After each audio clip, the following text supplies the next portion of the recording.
மாநிலத்தினுடைய ஆளுநர் பல்கலைக்கழகங்களுடைய துணைவேந்தர்களுடைய கூட்டத்தினை கூட்டியிருக்கிறார்.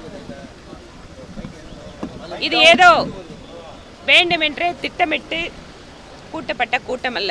அவருடைய உரையிலே தெளிவாக குறிப்பிடுகிறார், நான் 2021 இம்மாதிரியான துணைவேந்தர்கள் கூட்டத்தை நடத்தி கொண்டிருக்கிறேன். அந்த வகையில் இந்த கூட்டமும் நடத்தப்பட்டு கொண்டிருக்கிறது. ஆனால் ஒரு மாநிலத்தினுடைய ஆளுநர் மாநில அரசின் மீது ஒரு மிக பெரிய ஒரு குற்றச்சாட்டை வைத்திருக்கிறார்.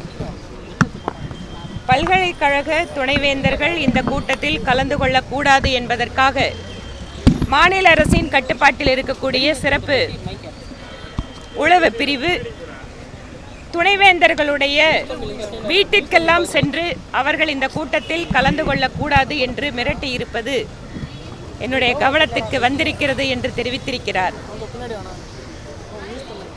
தமிழக அரசு கவர்னருக்கு எதிராக இம்மாதிரியான செயல்களில் இறங்குவது ஒன்றும் புதிதல்ல.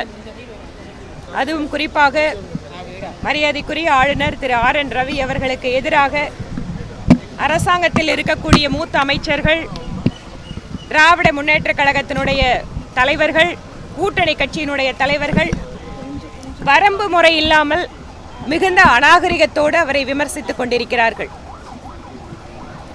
ஒரு மாநிலத்தினுடைய ஆளுநர் அரசியல் சார்பில்லாது பல்வேறு துறையை சார்ந்த மக்களோடு ஒவ்வொரு நாளும் அவர் கூட்டத்தை நடத்துகிறார், கலந்துரையாடுகிறார், விழாக்களில் கலந்து கொள்கிறார்.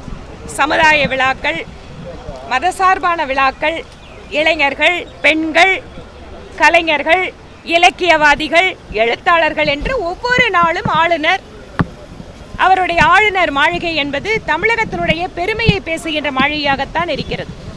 அரசியலமைப்பு சட்டத்தில் ஆளுநர், முதலமைச்சர் இவர்களுக்கு இருக்கக்கூடிய அதிகாரம், நீதிமன்றம் இவையெல்லாம் ஒரு புறம் இருந்தாலும் கூட ஆளுநர் கூட்டியிருக்கின்ற கூட்டத்திற்கு துணைவேந்தர்களை செல்லக்கூடாது என்று மிரட்டுவது, அவர்களை தடுப்பது போன்ற செயலில் அரசு இறங்கி இருப்பது என்பது மிகுந்த ஒரு இதுவரை இல்லாத அளவிற்கு இட்ஸ் வெரி லோ அப்படின்னு சொல்லுவாங்களே, இது இவ்வளவு தூரம் கீழிறங்கி ஒரு மாநில அரசாங்கம் இப்படி நடந்து கொள்வது தமிழகத்திற்கு அவமானகரமானது. அதிலும் கல்வித்துறை என்பது நம்முடைய இளைஞர்களுடைய வருங்காலம் தொடர்பு கொள்ளக்கூடிய ஒரு மிக முக்கியமான ஒரு துறை. அந்த கல்வித்துறையிலே மாநில அரசு இந்த அளவிற்கு கேவலமாக இறங்கி துணைவேந்தர்களை எல்லாம் மிரட்டக்கூடிய சூழ்நிலைக்கு சென்றிருப்பது என்பது மிகுந்த கண்டனத்திற்குரியது.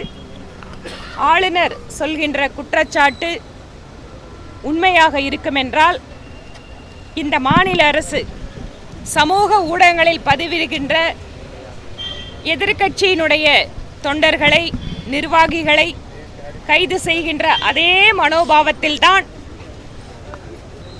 ஒரு அரசியலமைப்பு சட்டத்தில் உயர்ந்த அதிகாரத்தில் இருப்பவரையும் அணுகுகிறார்கள் என்கின்ற அவர்களுடைய மனப்போக்கு நம்மால் விளங்கிக் கொள்ள முடிகிறது. மாநில அரசு இந்த குற்றச்சாட்டிற்கு தகுந்த பதிலை கொடுக்க வேண்டும் என பாரதிய ஜனதா கட்சியின் சார்பில் கேட்டுக்கொள்கிறேன். இன்றைக்கு சட்டசபையில் பொதுத்துறை நிறுவனங்களை தனியாருக்கு விற்கப்படுவது அப்போ எஸ்பி வேலுமணி பேசும்பொழுது கொள்கை, கூட்டணி ரெண்டுமே வேற வேற, தேர்தலுக்காக தான் பாஜகவோட கூட்டணி வச்சிருக்கோம் அப்படின்னு சொல்லியிருக்காரு. அதிமுக பாஜக கூட்டணி வெறும் இந்த தேர்தலுக்காக மட்டும்தான் வைக்கப்பட்டிருக்கா? அதை பற்றி உங்களுடைய ஒவ்வொரு கட்சிகளுக்கும் என்று தனியாக கொள்கைகள் இருக்கிறது. எல்லாரும் ஒரே கொள்கையை ஆதரிச்சாங்கன்னா எல்லாரும் ஒரே கட்சியிலேயே இருந்துடலாமே. அரசியல் கட்சிகளுக்குள்ளாக கொள்கைகள் மாறுபட்டாலும் அவர்கள் எதற்காக கூட்டணி செய்கிறார்கள் என்பதை மக்களுக்கு விளக்க வேண்டும். அந்த விளக்கத்தை ஒவ்வொரு அரசியல் கட்சியும் கொடுக்கிறார்கள்.